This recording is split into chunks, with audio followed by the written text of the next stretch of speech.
Yes, we are live now. Are we live? Yes, we're live now. Hello, everyone. Hello. This is Dr. Alicia with Coaching with Dr. Alicia. I am a social worker. I am a college professor. I am a licensed therapist over 20 years, and I am so happy to have our discussion today.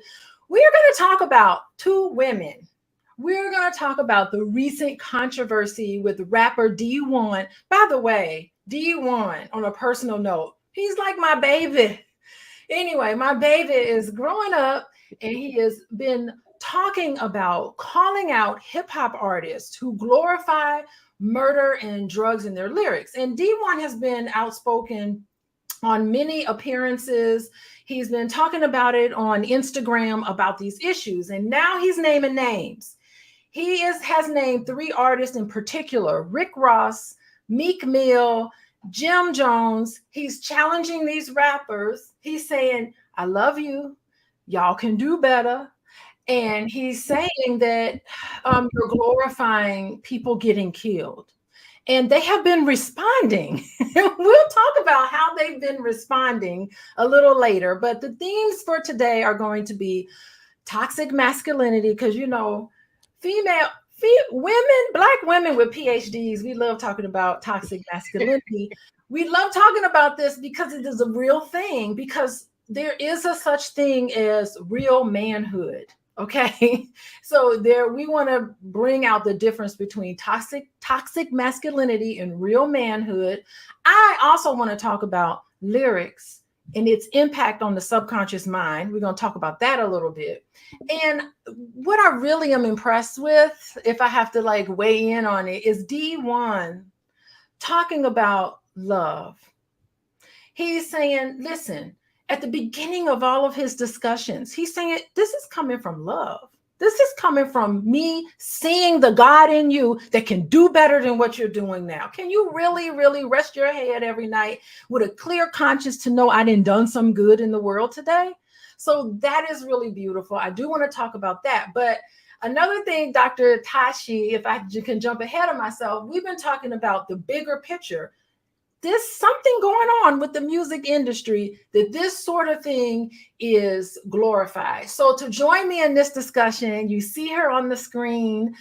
This is Dr. Tachi. Welcome, Dr. Tachi. Thank you for having me. Thank you for having me. Yeah, I have a bio. And let me just read a little bit about you. Okay. Dr. Tachi, first of all, she has a PhD in mass communications. She from Howard University, so HBCU grad. So you can't get no blacker than having a PhD in mass communications from Howard University.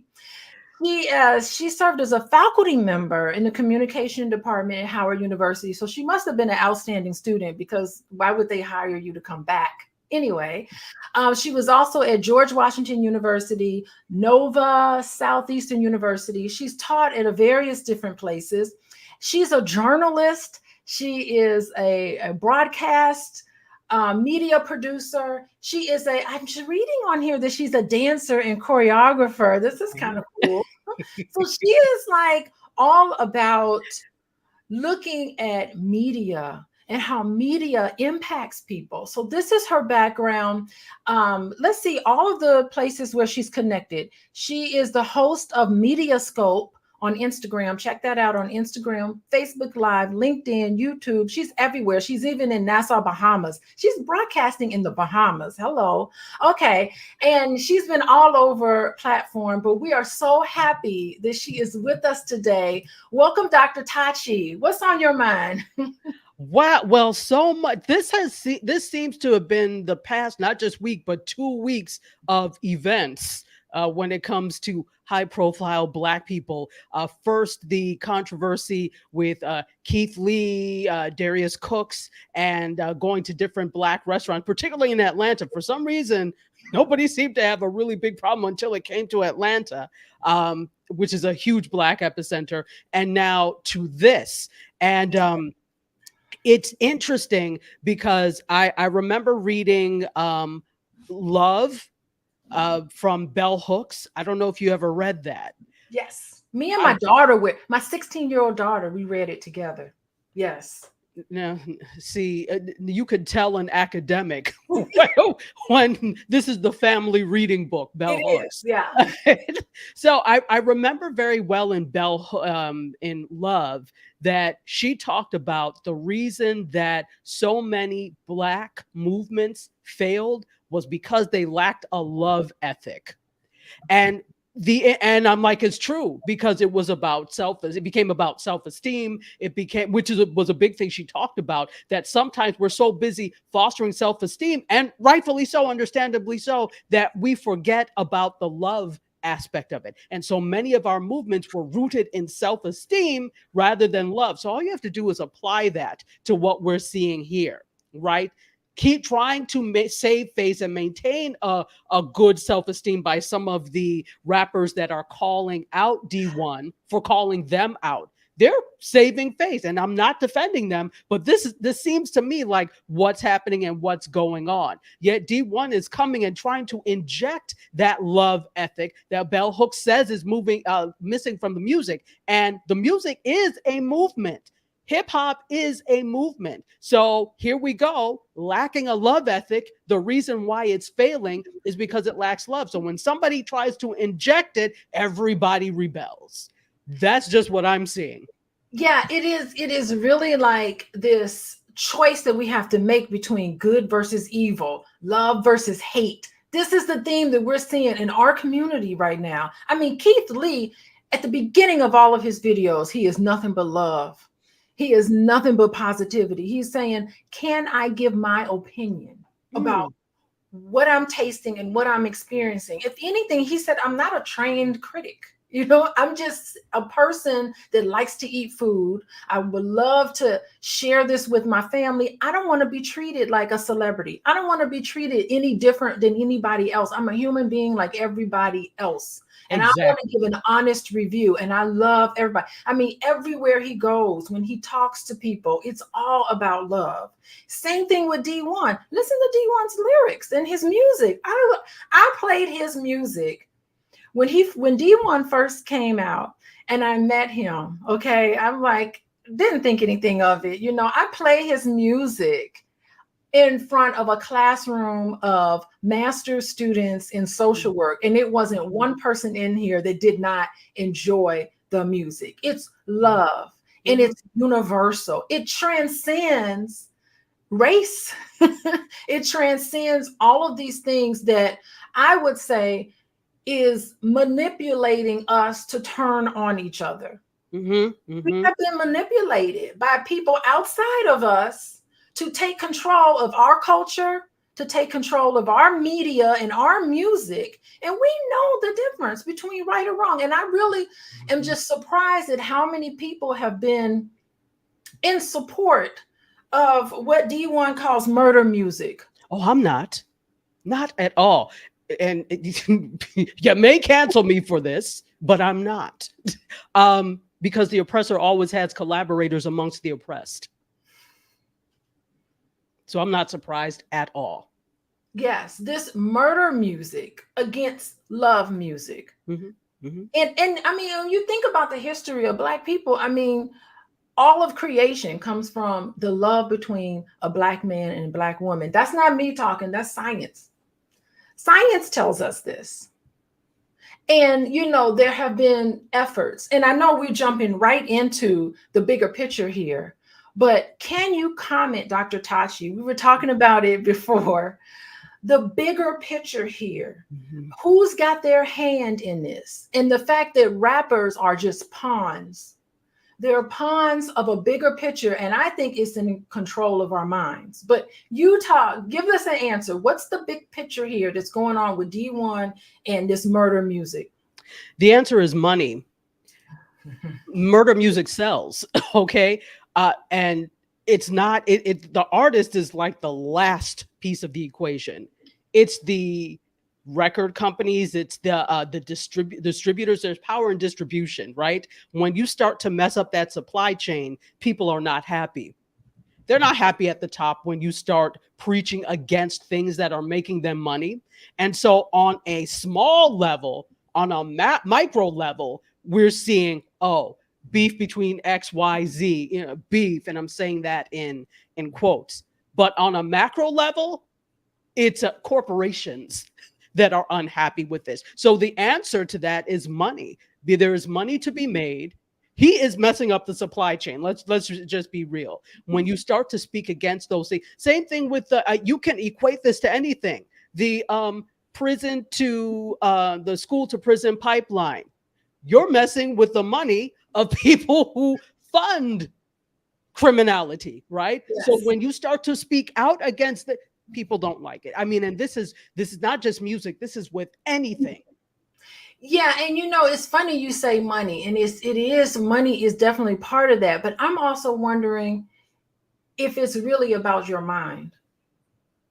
It is about, because I'm not seeing any other faces behind murder music, but the faces of my brothers and my sisters.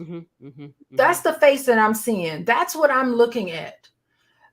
From day in to day out, these social media platforms, how can you build an entire audience on ratchet destruction of Black people?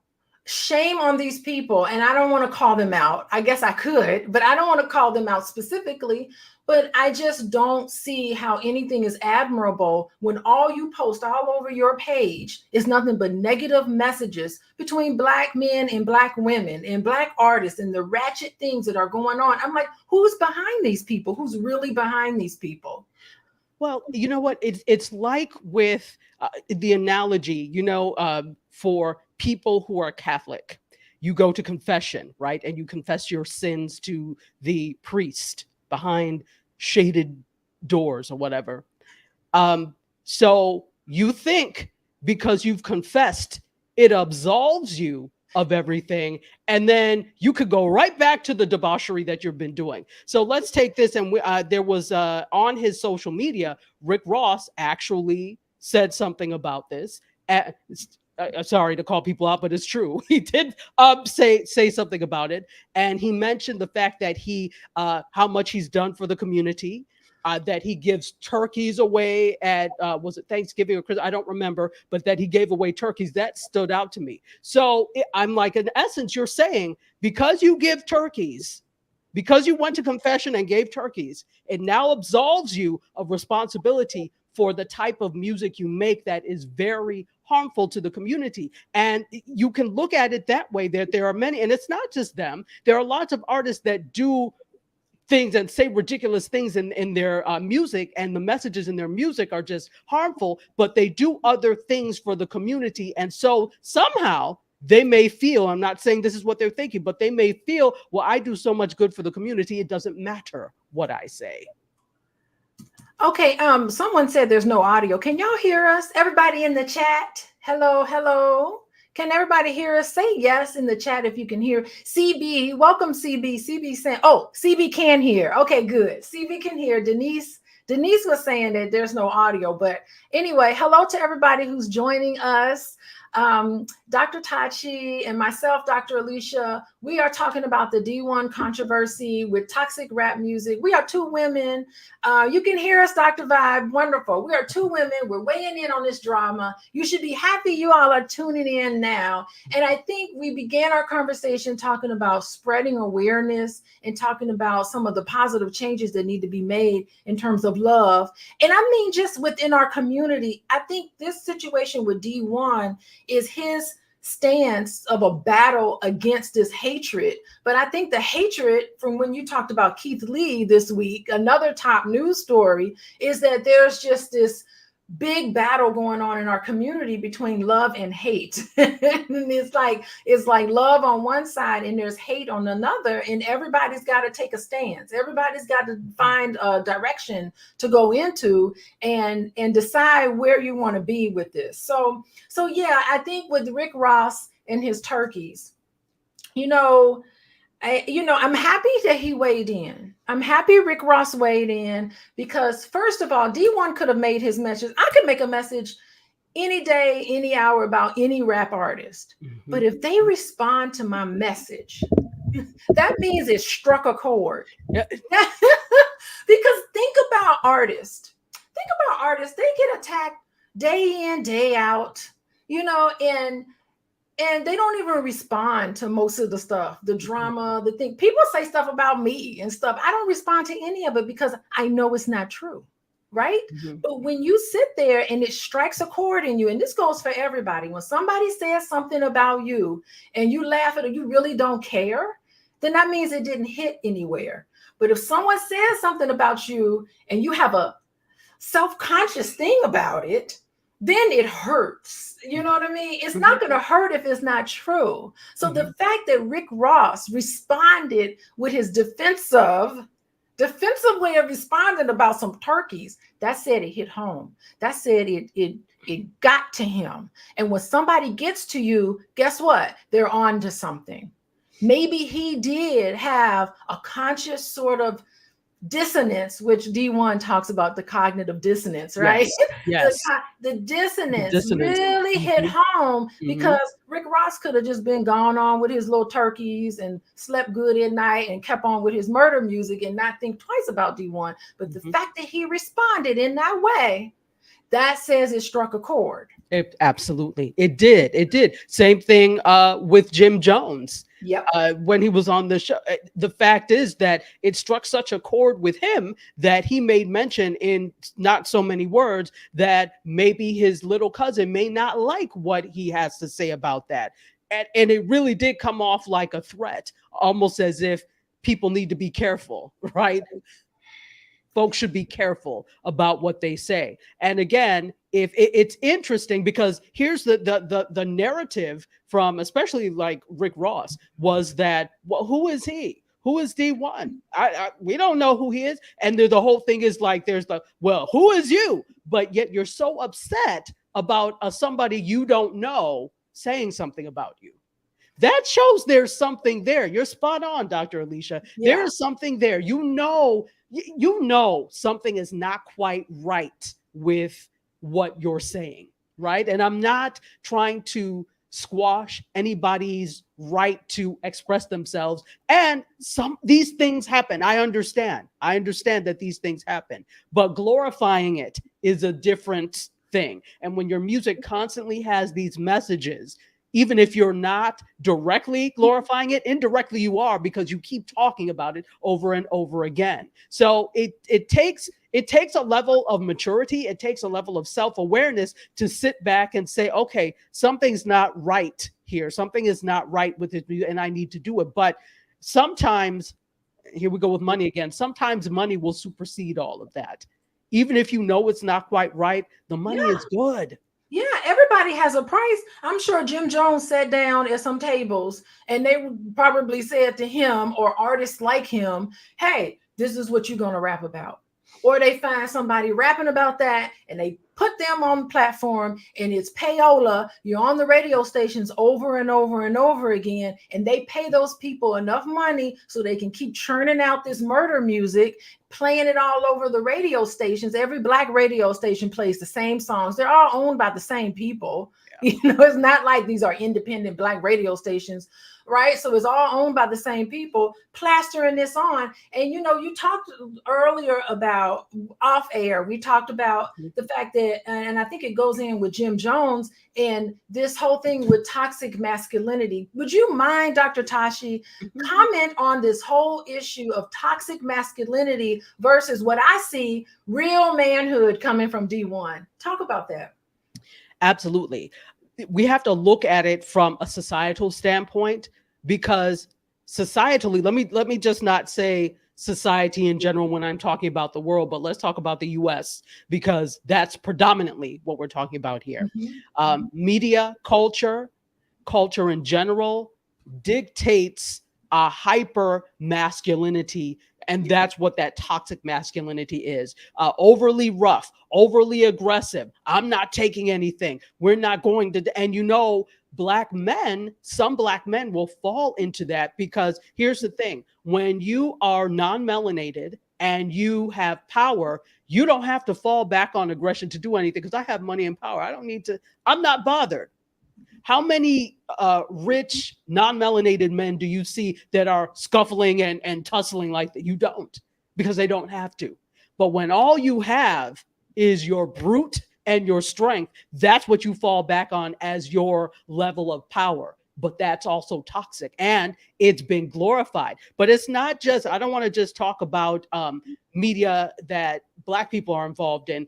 Let's go all the way back to John Wayne and Westerns and the glorification of violence in those. It goes back from, even before that. But Westerns are a huge example of that.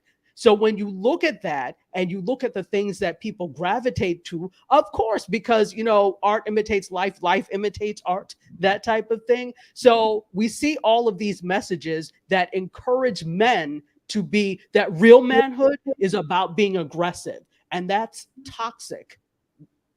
Okay, so what Dr. Tachi is saying is that toxic masculinity is whiteness. It is not who we are as Black men.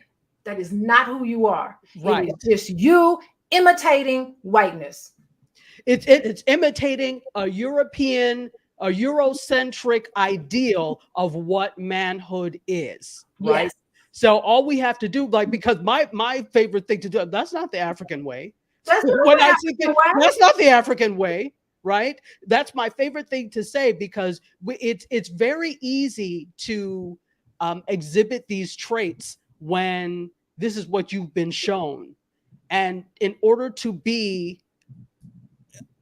person X, the best type of person, you need to exhibit these traits. And so you follow it. And I mean, even on a simple level, think about when you were little, watching television and then emulating what you see. That's why media is so powerful, right? I remember my favorite thing, which was not good, because we used to watch Archie Bunker. I was like, what the hell is this? And my father was like, what? Where did you get that from? I was like, well, Archie Bunker says that. So we see these messages all the time. And so we emulate what we see. They are emulating the terrible thing is that Jim Jones, there are people that emulate Jim Jones. There are people that will emulate Meek Mill. There are people that will emulate Rick Ross. But there are also people, and I've seen a lot of men in the comments commenting with, keep going, speak your truth, underneath Dee-1. So it could be for the good or the not so good. Yeah. So in a nutshell, mass media is promoting white, and I'm going to say Eurocentric, but I'm going to say white. Go ahead. Toxic masculinity through murder music. That's what's going on. And anybody who stands up and points it out, they're the one that's the target of hate. When really what Jim Jones, Rick Ross, Meek Mill, who's the other one? Is that all? Jim, I don't even know their name. Jim Jones, Rick Ross, Meek Mill. There are more. Dr. Boyce, Dr. Tachi, Dr. Vibe, me, all of us, we all need to be together against the real enemy. Because the real enemy are the people behind there. Thank you, Blue Little Piggy Financial Channel. I know who that is. But the real enemy is not each other, defending each other, making defending your choice of putting out murder music. All of them need to get together, band together, and fight the real enemy. That's the problem. And it goes back to Willie Lynch. All the way back to Willie Lynch. It's either you hyper masculinize Black men and make them into beasts who are just angry and harmful and violent. Nobody's more violent than white slaveholders. Nobody. I think in the face of this whole world, nobody's more violent than somebody that can uphold a whole system of racism and white supremacy through slavery. And then they're going to turn around and put that on our men. But what you do is you deflect. You deflect and try to make us into the monsters. Who's the real monsters? Exactly. But when you accept it, but here's the other side of that. When you accept the role of the monster, whose fault is that? At some point, and this is what Dee-1 is trying to do and say, at some point, you have to be accountable for taking on the role of the monster. You wanted to be the monster for Halloween. You put on the costume. They didn't help. They didn't hold the pants open so you could put your legs in. You held it yourself and you put both legs in willingly. At some point, we have to say, you know what? And I know, wishful thinking, but we have to say, you know what? This is not serving me, nor is it serving us. What can we do about it? But as long as money is involved, it seems like that is not going to happen. But we have to, yes, we understand who is the progenitor of this and who is responsible for this. But at what point do we stop putting on the monster costume? Yes. And guess what? Willie Lynch is also on the other end of the spectrum. Because if you read the Willie Lynch, part of the Willie Lynch is to feminize Black men. And Saucy Santana, let me just stop there because, you know, there's another effort to feminize Black men, put them in a subordinate position. That's the Willie Lynch. It's like one or the other, but it's toxic. And listen, I have nothing against any group of individuals. Your orientation is your orientation. I really think that I'm not advocating for discrimination of any.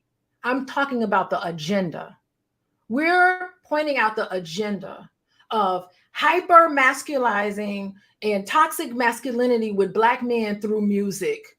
But also there's another thread of this is this hyper feminizing Black men in either way. None of that, I can't be married to either one. Either one of those traits is not conducive to a healthy family. And you know what's interesting, if I may, that sometimes, many times, people don't even know they're being indoctrinated. How many times do you hear a song that has like a dope beat and you just like groove to it, and then you listening to things back, you're like, oh, this song is problematic. I listen to D-Nice a lot. He does a lot of sets on Instagram. So I'm a card-carrying member of Club Quarantine. And you know, he'll play some of the older songs, and we're like, you know, this song was really problematic. I can't remember the name of it. I'm thinking of it now, but it's like, oh okay. Secret Lovers by, is that Atlantic Star? Yes.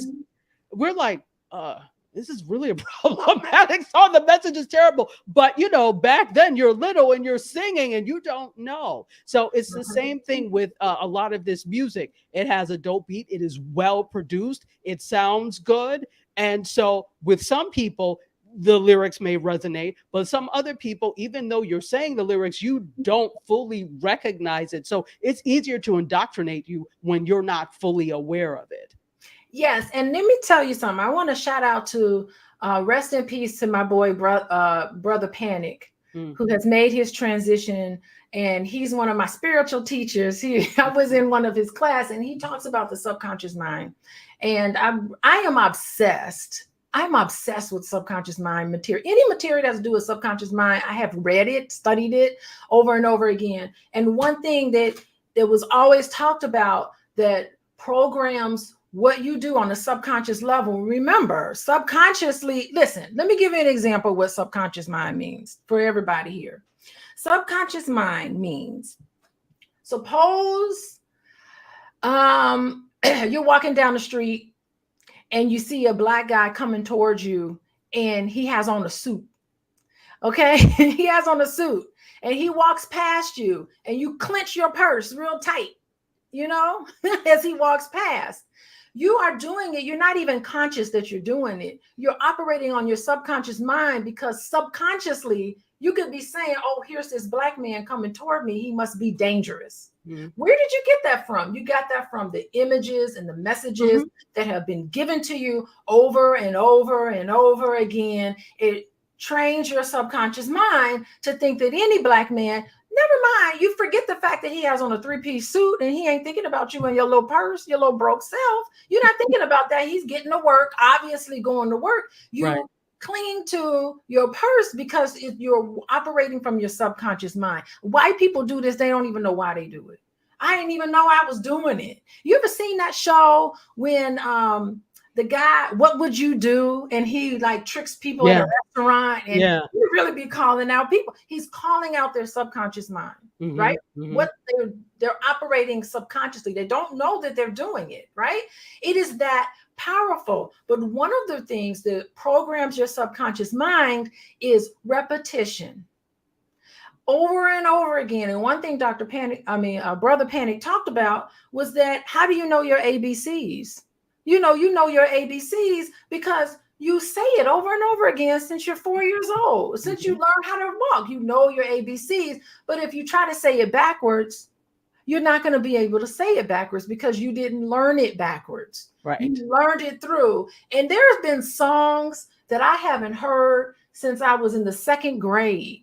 If you play them right now, I'll know the lyrics to it. And I don't even know why. I don't even remember listening to. So that's the subconscious mind. It is what you automatically respond and react to things automatically. You don't even think about the fact that you're doing that. You're automatically responding to something and it guides your behavior. That's why the industry knows about the subconscious mind, and they don't care if you know about it or not. They don't care if we crack the code on it because they don't have anything else. This is all that they have. So it works.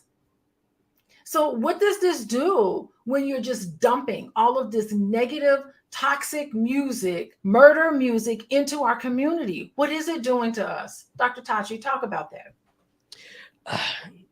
It has the intended effect.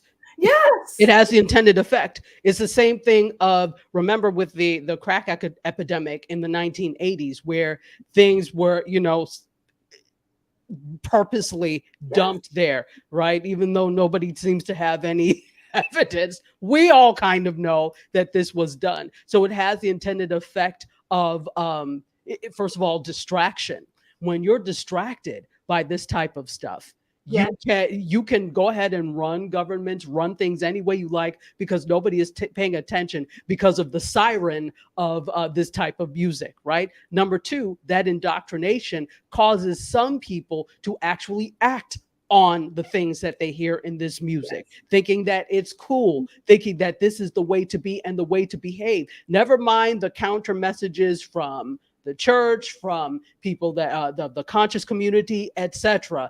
It's there and it's indoctrinated. And once you start to indoctrinate people, it's very difficult to remove that indoctrination. Oh, let me tell you, once you indoctrinate somebody and you hear a message like what Dee-1 is saying, it causes anxiety. Because what you're doing is you're messing with their programming. You ever know cognitive dissonance? I mean, just think about it. As a therapist and I work with my clients, I have to be very careful what I say to them, because sometimes they're not ready for the messages. Like, I can totally see what's going on, but I can't necessarily give it to them all at once because they may not be ready to receive it, because they've been indoctrinated in a certain way where they come to me and they know on some level, they know this doesn't work for me anymore. So in my process of working with clients, I have to be careful, because if I give them too much too fast, it causes anxiety. And that's what Dee-1 has done with Rick Ross, Meek Mill, and Jim Jones. I now committed their names to memory. That's what he's doing to them. He is giving them too much too fast, and they're anxious. For somebody to get on TV and to threaten someone like Jim Jones did, talking about his cousins, his cousin such and such, to even a veiled threat, to even want to do something like that to somebody who was talking nothing about love, that is where you are causing anxiety. Jim Jones has anxiety symptoms. Apparently. I don't know. He ain't my client. This ain't therapy. But that is what we saw. Anxiety. Only reason why you would respond so harshly is if it causes some uncomfortable feelings in you. Rick Ross and his turkeys, anxiety. We saw him go live on Instagram anxious. I saw anxiety. As a therapist, he's not my client. I can't diagnose somebody, but that's what I was seeing. And then, on that same level, the whole thing of being challenged when you are challenged in in certain neighborhoods as a black man, you're not supposed to walk away, right? You are supposed to come back harder and stronger. So he's saying things, D1 is saying things out of love and out of wanting things to improve, right? But it doesn't matter. It's still a challenge to them. And so it's not just whatever, let him. And the thing is, first of all, they attack. So what they did is they tried to break down who, not just his character, but physical things about him, because that was all they were capable of doing. Like, take off that hat. What are they? Is he burning incense? You know, that type of stuff, because that's all they had. I was like, really? That's all you have? And he's like, not that bright. Yeah. If that's all you have, that's very sad. That's just damn sad. I'm sorry. But that's all they have. And see, that's another thing, because look at what he's doing, working as a lecturer at Harvard, all the things that he's doing, the way he speaks, that is challenging to somebody who doesn't have that same level of thought process. Never mind education, but that same level of thought process. It's like, oh, you're calling me stupid. So they're coming back with all they can have, all they have, which is to attack physicality, to attack him physically, and then to threaten. That's all they have. And that's really, honestly, it's very sad. It's very sad that we are at a level, some of us are at a level where we have been, quote, dumbed down. And I'm not calling them dumb, but I'm saying dumbed down to the point that this is the best we can do. Thank you, educational system. Anyway, keep going. Yeah, you know what? I think, like, as you're talking, I think all of us in the chat, everybody in the chat, let's all meditate. We all need to meditate and send D1 a white light of protection. Yeah. Let's just picture his face in your head. And he's the cutest little thing. He reminds me of my son in a way, you know, who's all into the rap music too. We all should just take a moment out right now, close our eyes, and picture D1 in your head, the cute little face with the little hair. I'm looking at him like a son. And we should, in our minds, just picture him with a white light all around, a white light of protection. All of y'all in the chat right now, we got a lot of people in here. Let's just give him nothing but peace, love, and protection right now. Let's visualize it right now, because this is a war going on. It's a war going on for your resources, your energy, your time, your money, your mind, all of this. This is a war. It's a war fight on this front. So let's all just give him nothing but love and light, because that's what he's giving out. We need to give that back to him in support. I can't support him because I'm a 50-year-old woman. I can't be weighing in on rap music like this. You know, I'm gonna look old, you know. Oh, stop it. I don't get it. I don't get it. I ain't gonna lie. I don't get it. I don't get on none of this music. We need to come back and we need to talk about female rap artists. That was my original discussion with you, because yes. about women. But right now we're gonna hold up D1 and nothing but positivity and light, of which he is trying to give to to these people. And I think that hopefully to this end, this will be a movement. Absolutely. And you know what? Here's the thing. As much as it's difficult, because he's so rooted in faith, that's why he always says, I love you, like about these men. I love you too much not to say anything. So it's coming out of love. So I think we, as much as you don't want to, you have to approach these other rappers with that spirit of love as well, and not hatred, because it's not going to do any good to, if D1 is preaching love and that type of thing, to counter that without it. You know, I'm not saying be stupid, but I think they are black men. There's a reason all this came about.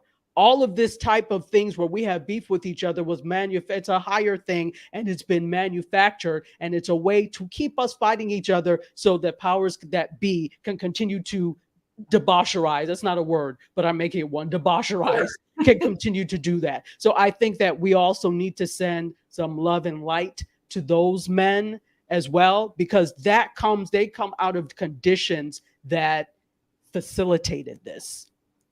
Now, and they're responsible now for getting themselves all of this. I'm not excusing it, but there are conditions that led to this. And I want us to recognize that as well, because I mean, we are who we have. And so we have to start supporting each other. This is our music. I mean, hip hop, rap music, that's our stuff. It started with us. And It our is. pain, Beautiful. it is absolutely beautiful. And it's not going anywhere. You know, it's not going anywhere. So it's our music. Yes, female rap is not it these days. Over sexualized. Thank you, host DeCarlo. I'm gonna put her comment up here because what happened? What happened to female rap music? But that's a different discussion. Oh my gosh, we're here talking about Dee-1. This recent controversy with Dee-1. We're two female PhDs, and beyond our PhDs, we're just two women who love Black men, and we care about what's going on in our community, and we don't like what's going on with Rick Ross, Meek Mill, Jim Jones. I echo what Dee-1 is saying. You're better than this. You know, they can use their platform to do more than just turkeys and helping their cousin fight their battles for them. Cowards do that. Be real men. They can be real men and stand up and join Dee-1. And I really think more artists need to say, who are the people at the top? Jay-Z, Kanye West. Yes, Kanye West. I even have faith in him, even though I know he's. I'm glad you do. I'm glad you do.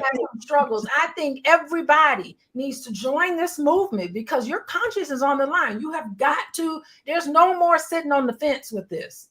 You have got to make a choice. Ever since COVID, you can't sit on the fence no more. It's going to be too painful to sit on the fence. You need to be on the side of what's righteous and relevant. That's right, Dee-1. Righteous and relevant. I love the way he says that. Righteous and relevant. We need to be on the side.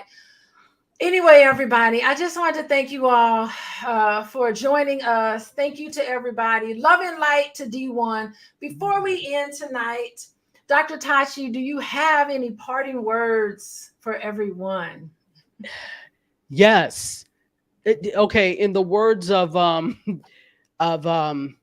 Public Enemy, don't believe the hype. Woo! Okay. I mean, if we're going there with hip hop and an era of hip hop that actually was about something, no disrespect to anybody now that's a rapper, but we need to get back to that. Don't believe the hype. Much of this is hyped up. We love this type of adversity, even though it's been dropped in our community. We grasp onto it like it is $100 bills that we're trying to grab from the sky. We grasp onto it. So we need to come away from that. And a united community is a dangerous community to power. And that's what power does not want. And that's exactly what we need to do. So I think Dee-1 is doing a great thing by doing that. Is it dangerous? Yes. But we gotta be powerful people because we're so much of a focus for those individuals that want to control us. Why would you want to control us so much? We're just insignificant number of people. We're just 13% of the population. Why so much focus on controlling us? Because we also represent trillions in spending power, and it comes down to money at the end of the day. We love spending our little money. And I really love what you're talking about, power. I guess if I were to end, I guess my public enemy would be fight the power. There you gotta we go. fight the power to be. That's how I want to end for today. Fight the power. Everybody, thank you everybody for joining us. I'm Dr. Alicia with Coaching with Dr. Alicia. I'm so happy to have my guest here, Dr. Tachi. I will be inviting you back on. We're going to talk about women in hip hop because we got a lot to say. We ain't going to be as nice as we were today. I'm going to be mad. I'm going to be real mad. Anyway, we talked about toxic masculinity versus real manhood. We talked about the subconscious mind and lyrics, programming your subconscious mind, the images, programming your subconscious mind, this love frequency. We got to get on this Dee-1 love frequency. This has got to be a movement.